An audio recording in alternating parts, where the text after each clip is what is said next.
Hi everyone, welcome to the initial episode of the Leftist Ethics Project. So I was in the process of recording the audio track for this video and struggling with the fact that I didn't have an adapter to plug my only good mic into my computer. I hope to have this solved before I produce another video, but for the meantime, let me just apologize for the low quality of the audio. But while I was working on this, ContraPoints dropped her new video. I actually cover quite a few of the same arguments she did, albeit through a Canadian lens rather than an American one, and albeit more explicitly theoretical than her more practical video. I don't want this to be considered a reply video to hers, but I did think it would be appropriate to amend the script just sufficiently to address that a major YouTuber in the same general ideological space as me had just recently brought up very similar topics. Of course, there was always a risk of overlap like this.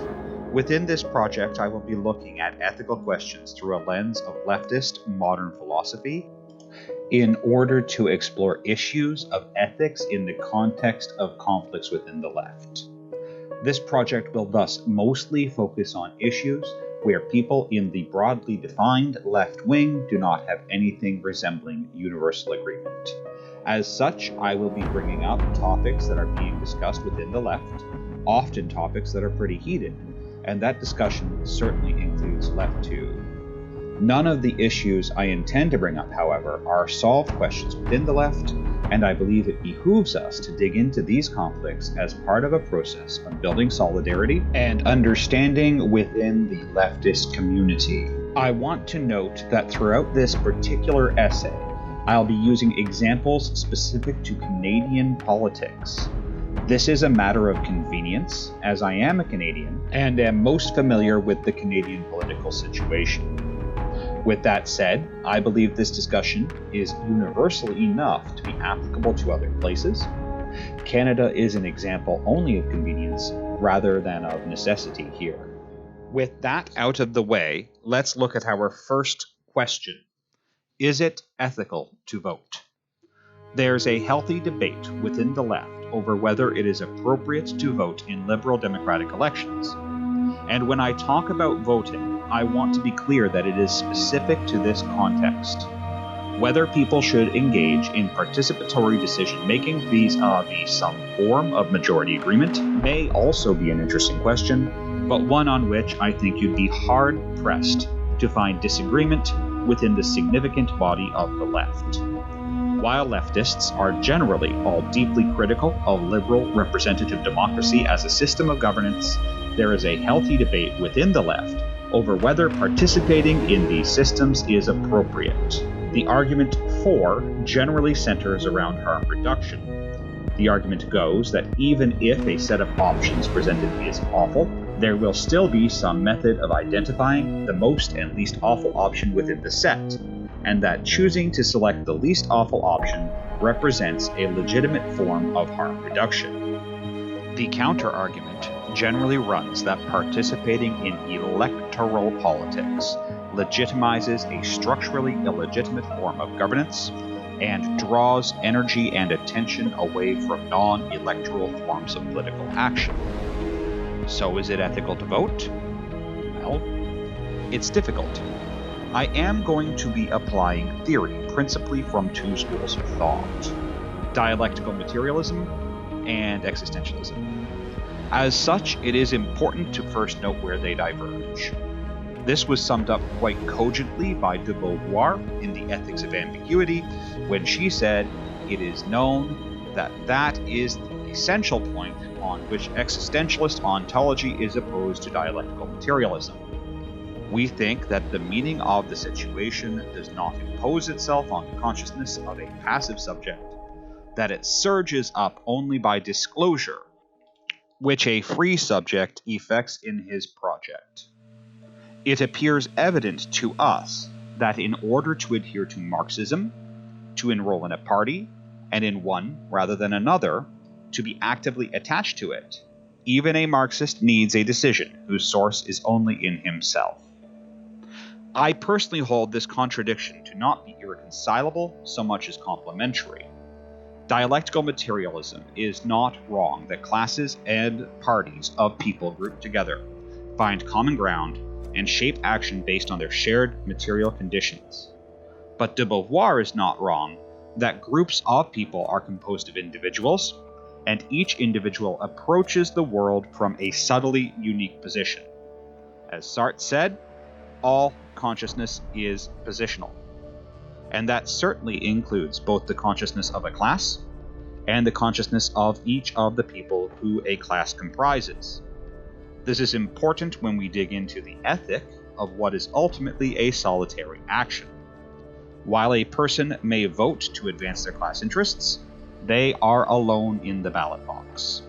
As such, I don't think we can look at the ethics of voting without both considering the ethics of the class as represented through dialectical materialism and the ethics of the voter as an individual. We may ultimately need to treat dialectical materialism as thesis and existentialism as antithesis. Starting then from a position of dialectical materialism, we should ask whether voting is an action which is likely to improve the material conditions of the majority of people. And you can see how a case could be made for this argument. Let's take, for example, the situation in Canada in October of 2020. There are 5 political parties with representation in the House of Commons: the Liberals, who form a minority government; the Conservatives, who act as official opposition; the Bloc Québécois, and the NDP, both of whom sit in positions to provide a balance of power, supporting the Liberal minority government, or who could, collectively, join with the official opposition to unseat the government.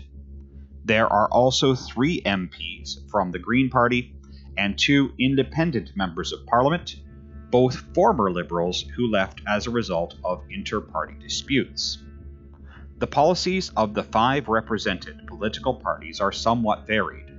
The NDP and the Green Party both fall vaguely to the economic left of the Liberal government, with each having strengths and weaknesses on various policy points, and with each having regional support in different areas of the country. The Conservatives, meanwhile, are both more socially conservative and more economically conservative than the Liberals, with the Bloc Québécois being something of a wild card. This regional party tends to hold eclectic politics sublimated into advocacy for the sovereignty and the best interest of Quebec. Now, this presents leftists with various voting tactics they could use to potentially impact the material circumstances of their class. If a vote were called, a person could elect to vote for a Liberal in order to reduce the likelihood of a Conservative being elected.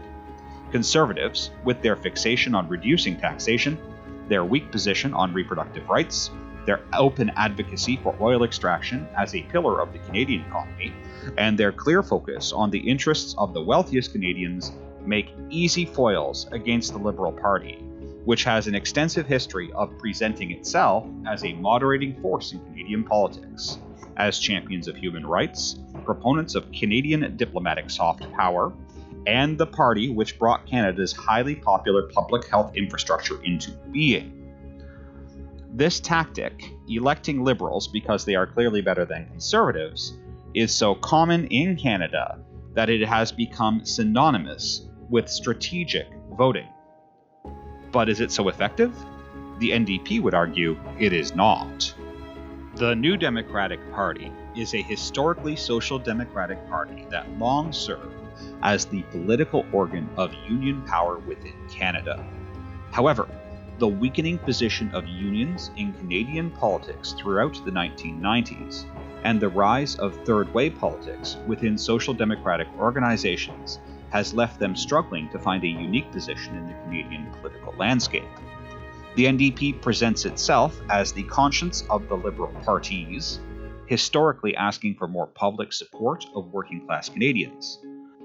The NDP claims to be the actual architects of Canadian single-payer healthcare, advocates for the expansion of healthcare protections via the implementation of pharmacare, dental care, and the like, and frequently advocates for national programs to improve access to childcare and other federal services. The perpetual third party, the NDP has had several chances where it seemed close to a watershed moment, and the belief persists among the NDP that it could eventually form a federal government, bolstered by its occasional success forming provincial governments. The NDP, as the traditional left wing of Canadian electoral politics, has long courted leftist votes, even as it has weakened language linking it to its socialist roots within its defining documentation. Likewise, many socialists, rightly concerned about the deleterious impact of climate change, have seen the Green Party as a potential source of electoral influence. At their recent leadership election, a self-described eco-socialist, Dimitri Lascaris, came second, and despite the Green Party's history of eclectic economic policy, the party as constituted in 2020 is likely the most receptive of the major Canadian parties to eco-progressive ideas like the Green New Deal. An argument for voting Green is that the party, being just at the threshold of viability within Canadian politics, is ripe for transformation from within, that a desire exists for leftist ideas within the membership of the Green Party, and that they are a party whose moment is nigh. And there may be other options available to leftists, depending on where they are within Canada. The Communist Party of Canada does run federal candidates in some, although certainly not all, ridings, and votes for these smaller parties and less influential parties can be justified as a form of symbolic action. Not a vote out of an expectation of electoral success, so much as a vote out of an expectation of legitimation and recognition. Likewise, some Québécois leftists may see a vote for the Bloc Québécois as being materially advantageous to Québécois, and may see that advantage as being sufficient reason to justify voting for the often chimerical regionalist party. These are a compelling series of sales pitches to throw support behind basically any party that is not the Conservatives. And unsurprisingly, the slogan of ABC, anybody but conservative, is common enough at election time to attract attention, although it frequently becomes a flashpoint of mutual distrust between the NDP and the Liberals.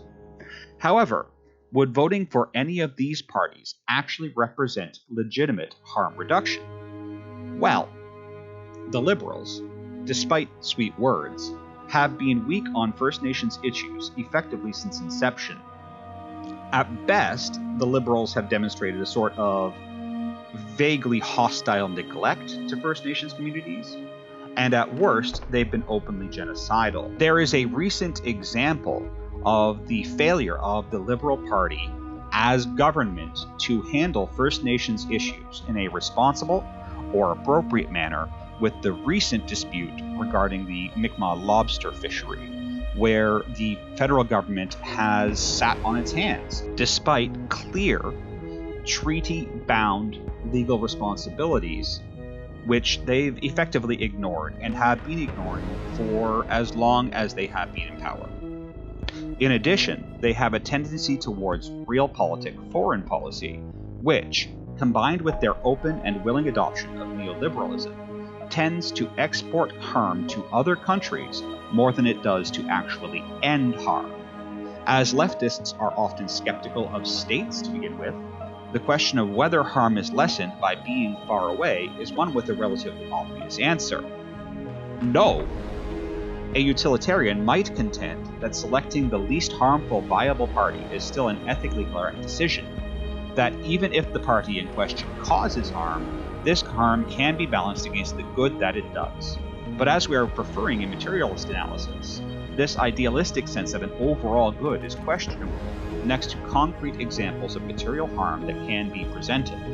These include supports for economic sanctions against rival countries, which can easily be demonstrated to mostly harm the innocent citizens of those countries, the promotion of Canadian mineral extraction businesses, with the concomitant environmental cost, as well as the well-documented violence committed by mining companies and the politicians who benefit from them. The NDP do not have the same track record of shady dealing internationally than the Liberals do, and have generally been better on First Nations issues. But this is in part because the NDP has never been in a position to wield that power, and like a lot of formerly social democratic parties, they tend to have a muddled and often fraught foreign policy stance, as their attention is so much more focused on domestic issues. Without a rigorous ideological core, the NDP failed to apply the principles of harm reduction to international matters in a consistent manner. This lack of a consistently applied and comprehensive ethical worldview makes it questionable that the NDP represent a viable alternative to the Liberals. If your objective is harm reduction, voting for the Bloc Québécois may provide similar panacea to the NDP. In fact, if you reside in Quebec, the sense that at least they'll help locally may be stronger. But the Bloc is relentlessly inward in focus, and as such, the criticism of the NDP as lacking a consistent and comprehensive worldview from which to govern applies to them too. Furthermore, because of the structural nature of the Bloc Québécois, the best they could ever hope to be is the official opposition. There are not enough seats in Quebec to allow the Bloc Québécois to form a government.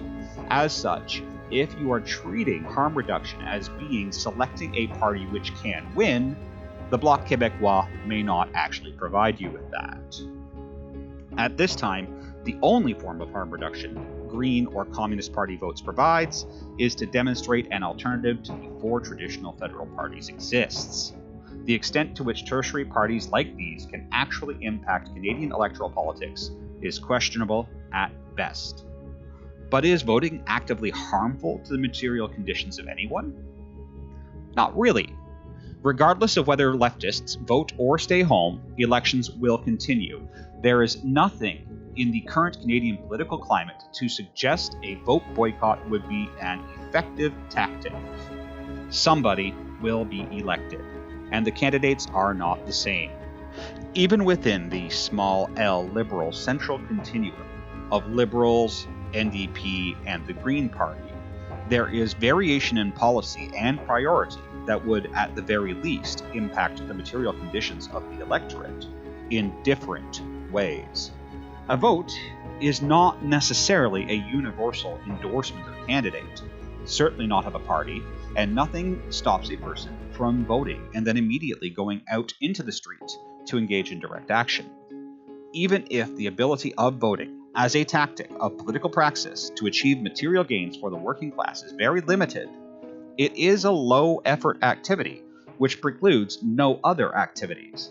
So if we look at voting only from this lens, then there is a reasonable argument to vote, just not to only vote. But does voting legitimate an unjust system? Marx was critical of electoral reformism, referring to the SPD in 1879 as infected with the parliamentary disease, believing that with the popular vote the Holy Ghost is poured upon those elected. And this tendency to suspect electoralism remains a central one within dialectical materialism and other left critiques of Hegel. In Minima Moralia, Adorno draws connections between politics and mass culture, saying, "Between the reproduction of one's own life under the monopoly of mass culture and objective, responsible work, there lies an irreconcilable breach. One's language has been expropriated, and the historical taproot from which one derived the power of cognition has been taken away. The isolation becomes worse the more that closed and politically directed groups form, suspicious of their own members, hostile towards those branded as the members of others." Adorno saw mass culture as inescapable, and this isolation as an inevitable consequence. Certainly, he was suspicious of political parties and their construction of others as adversaries. When one observes the political situation in Canada, as I did previously, it is impossible to do so without it being through the lens of the mass media. Canada is dominated by two complementary media ecosystems. The first is the mainstream press, a highly centralized affair, principally owned by some 11 major media companies and one public broadcaster. The alternative to this media ecosystem is the conservative alternative press, which is beholden to the same moneyed interests as the mainstream press, just with a more openly bigoted worldview. Horckheimer, writing with Adorno in the Dialectics of Enlightenment, saw the press very much as part of the mass culture which existed to reproduce hegemonic values. The press exists not to educate voters, but rather to sell a dominant ideology to consumers. The previously discussed narratives about why a leftist might want to vote for this party or that come almost entirely from a media landscape dominated by this limited collection of highly moneyed interests. And the critical theorists of the Frankfurt School were not alone in their critique of the distorting impact of the press. In The Present Age, Kierkegaard talks of the press as an abstraction designed to create a public. He said, "It is only in an age which is without passion, yet reflective, that such a phantom can develop itself with the help of the press, which is itself an abstraction." This is in reference to the formation of a public. He presented a public as being an abstraction created within a prison of reflection. He contrasts this to material groups of people, saying, "There are parties and they are concrete." Kierkegaard saw the construction of an abstract public by an abstracted press as a vague sort of half-life, which fostered only phantoms. The 11 powerful companies who compose the Canadian media landscape have a vested material interest in reproducing politics which are supportive of their goals. And if a narrative says this party or that is never to achieve power, we must consider that there is a motive underlying this creation of a public, which holds the views that the Liberals will do less harm than the Conservatives, that the NDP cannot be effective because they will forever be the third party, that there is no point in voting Communist. The game is rigged. Voting will only allow change within the boundaries set by our rulers. So perhaps it is ethical to abstain from voting, to remain above the fray, to steadfastly refuse to allow yourself to be treated as part of a public that does not truly exist. But is it? In The Ethics of Ambiguity, de Beauvoir posits that our inability to exhaustively know the infinite consequences of any given act is the central contradiction at the core of modern ethics. But she provides a partial solution to this issue, saying, "It is in the knowledge of the genuine conditions of our life that we must draw our strength to live and our reason for acting." De Beauvoir saw the task of tackling an existentialist ethic as being rooted in the irreducible contradictions and tensions created by that worldview. But for him particularly appears only as a moment of the totality in which it must surpass itself. Whereas for existentialism, it is not impersonal universal man who is the source of values, but the plurality of concrete particular men projecting themselves towards their ends on the basis of situations whose particularity is as radical and as irreducible as subjectivity itself. How could men, originally separated, get together? For de Beauvoir, to will oneself free is also to will others free. This will is not an abstract formula. It points out to each person concrete action to be achieved, and in this will toward universal liberation, she situates the good. Ultimately, is universal liberation not also the goal of dialectical materialism? De Beauvoir agreed with Hegel that an ethic could only exist where a moral good was separate from natural law. She did not believe ethics could exist in a universe with an inbuilt moral order. Rather, she pointed to the ambiguity of consequence as one of the principal confounding aspects of ethics. We cannot know what all the outcomes of any given act will be. We might ground a child to discourage them from doing something that will have a far greater long-term impact on their ability to realize their own freedom. But can we know with certainty that this act of restraint will ultimately put the child in the position of their freedom? Or can we know that leniency would not restrict the freedom of others? Every ethical judgment is a balancing act over an abyss.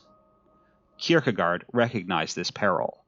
Those who had made the leap will suspect that it was victory, but they can have no certainty, for they could only be made certain by him. And if he gave that certainty to a single person, it would be the end of him, because he would have been unfaithful to the divinity in desiring to play at being an authority, he said, talking about how one might perceive the actions of one who had made a leap, an act of faith and authenticity. But in this, he brought up a new caution, because we cannot be certain as to the consequences of our own action, it is important that we not attempt to play at being an authority. It is a moral good to put others in the position of their freedom, to help situate people so they have greater agency, not to demand that they take certain prescribed actions, because we can never know with anything like certainty that these actions, sincere though they may be, will actually have the consequences we intend.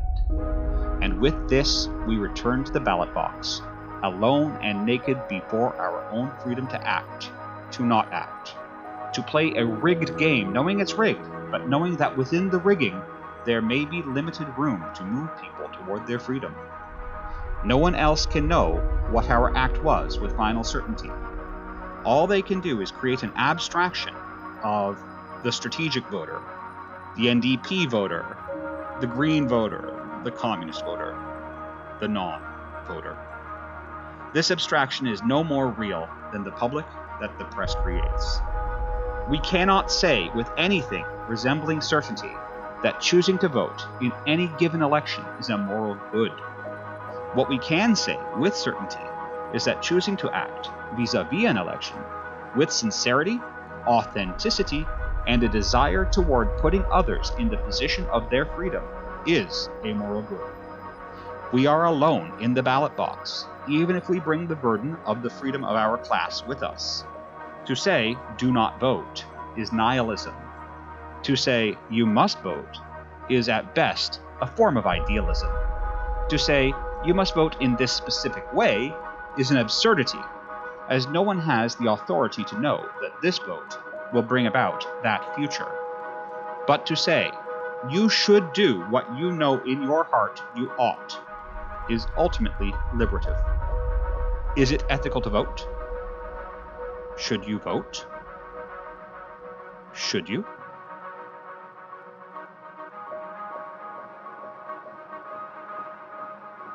Hi everybody, thank you again for watching my video. As I record this, it is October 21st in Canada, and currently there is a confidence motion before the House of Commons in which the Bloc Québécois has stated that they will express support for the official opposition, and everybody's waiting to see if the NDP will trigger an election. So this issue turned out to be much more timely than I expected when I began recording. Of course, all eyes are on that issue, and we'll be very interested to see what comes of it. In the meantime, I just have a little bit of housekeeping. I have started a Patreon account at patreon.com/Leftist Thought. You can also find me on social media. All the details will be in the description. And thank you again for watching. And special thanks to Kai Engels at the Free Music Archive for providing the audio tracks for this video.